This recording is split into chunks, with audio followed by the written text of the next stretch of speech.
against the law to look this damn good. Watch out now. Cause baby, I feel real good and I wish I would. Watch out now.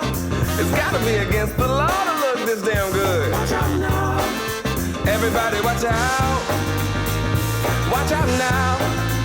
I'm ready for a good time, and I came to groove. The whole band's here, and we came to move. Got a fresh haircut and 2 new shoes. We're here all night. Wake up! Yep, it's that time again, guys. Vape AM brought to you by vapors1.com. I'm your host, Anthony Ramella. It's Monday morning. Can you believe it? That weekend's already over. Why is it those 2 days go faster than any other 2 days in the week? Don't know. Mondays are always the roughest for me for some reason. I'm an evening guy. Like, this is hard for me to get up first thing in the morning and do these. So it's just something I have to try and get used to, but my body just never seems to get used to it. All right, guys. So, we kind of do the same things every day. We're going to start off with some birthdays and some history today, kind of get into a little bit of news.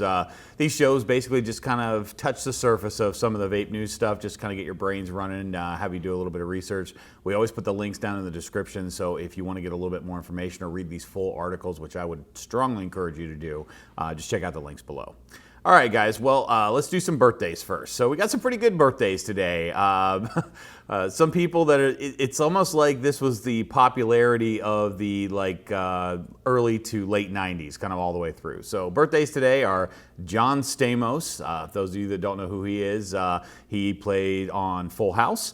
We also have Matthew Perry. Matthew Perry's birthday is today, and if you don't know who he is, I'm sorry that you've never seen an episode of Friends.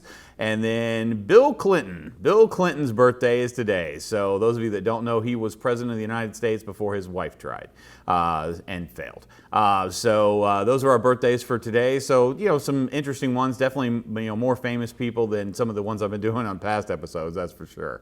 All right, guys, one of the things that we need to talk about here is subscribers. We're trying to get to that magic 1,000 number so we can do some fun things. We have a contest going, which I'll explain a little bit more about that later on in the episode, but we have a winner every day. So we need you to subscribe, comment, and like these episodes. That's one of the main things you have to do to be part of the contest. Now, you can dislike.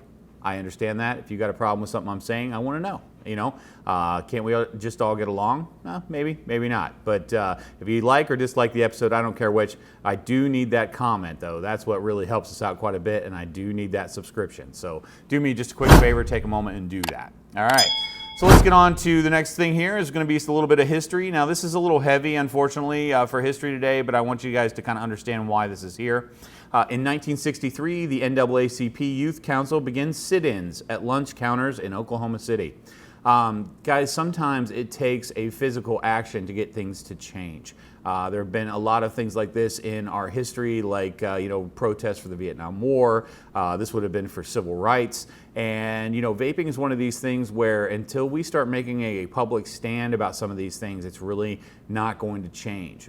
People out there need to see that it's not just, kids vaping. It is adults vaping. It is people that have, spent 20, 30, 40 years smoking that are now making the switch over to this because it is a much healthier alternative than smoking. Is it healthy? No, but it's much more healthier than smoking. And if you're going to choose one of the two, choose vaping. All right, let's get on to some Wake and Vape news because I know you guys don't have all day and neither do I. This has been kind of big in the news lately. This has to do with the new lawsuit that's being filed against the FDA. So I'm going to read a little bit this morning and then we'll kind of talk about it. The Vaper Technology Association has filed suit in federal court against the FDA and the Department of Health and Human Services.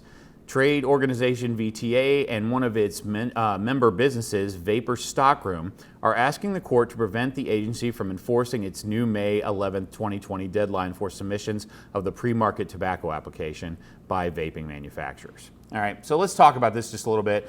You guys, anybody that's been doing this for any length of time whatsoever, there's probably a good chance that you know a little bit about this. So what the deal is, let me read this other section here and this will kind of get us up to date. So, because if you don't know what's going on with this and why this is an important thing, you need to understand this. So after Judge Grimm had issued the 10-month deadline for the PMTA submissions, FDA's acting commissioner, Ned Sharpless, announced the agency would not appeal the decision. Let me be clear with the tobacco industry. Responsible manufacturers certainly don't need to wait 10 months to act, Sharpless said. Here's the situation.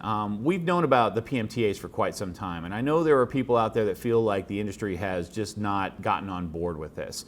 I want you guys to understand there's one really important point here that I don't see a lot of people making, and that is that the FDA has not put out even concrete guidelines on what has to be included in the PMTA.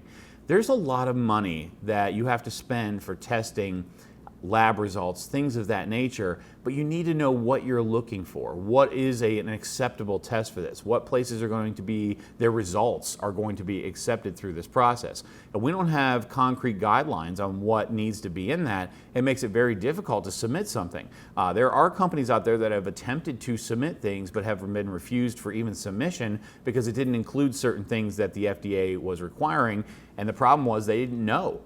So when I hear people talk about how we've been lazy and all this stuff, I understand there's probably a good portion of that. But there are really a lot of companies out there that want to be compliant, that want regulation because they know it's going to help the industry.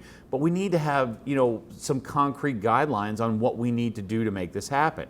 Now, the most concrete guidelines only came out like a month ago. So to expect these companies to be able to jump on board and do this, and some of the testing, if I'm not mistaken, requires more than 10 months of testing. So you had to have already kind of been testing or continue to test as the process goes on. And I just think this has been a jumbled mess of not knowing what was needed. I saw someone else say that it's not fair that the FDA keeps moving the goalpost and changing the rules mid-game. And that's really kind of what's going on here. We don't know how to score. I mean, if it gets to the point where we find out, okay, these are the rules of the game and I can play this game and I can win this game, we're all on board for that. Everything that you guys have asked us for up to this point, we have done. And we've changed the way the labels look for the most part. I mean, many companies have spent, a lot of money to change their labels on things. We've added those, warning labels that you've asked us to. We have went to the flow restricted bottles as you've asked us to. We have, stopped advertising to underage vapors. Even some companies, some big companies, have pulled massive amounts of different flavors off the market to try and curb this addiction. And I think we're doing what we can. The one thing that we need from the government is enforcement on laws that are already on the books. You guys already know my personal opinion. I feel like retailers, especially ones that have been hit hard by the lack of tobacco sales, have turned a blind eye to selling to underage. And I think the restrictions and the consequences for that needs to be a lot higher. All right, so that's my little 2 cents for today. Like I said, the article is down, or the link to that article is down in the description.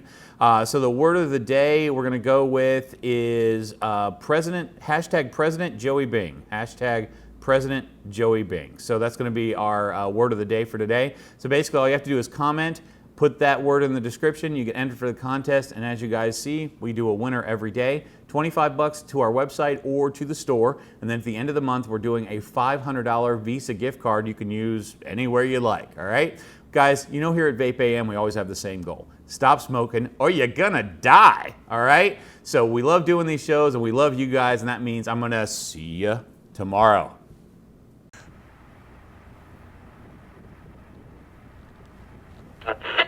Oh man, I love this song. The life you save might be your own. Down to vapors I go.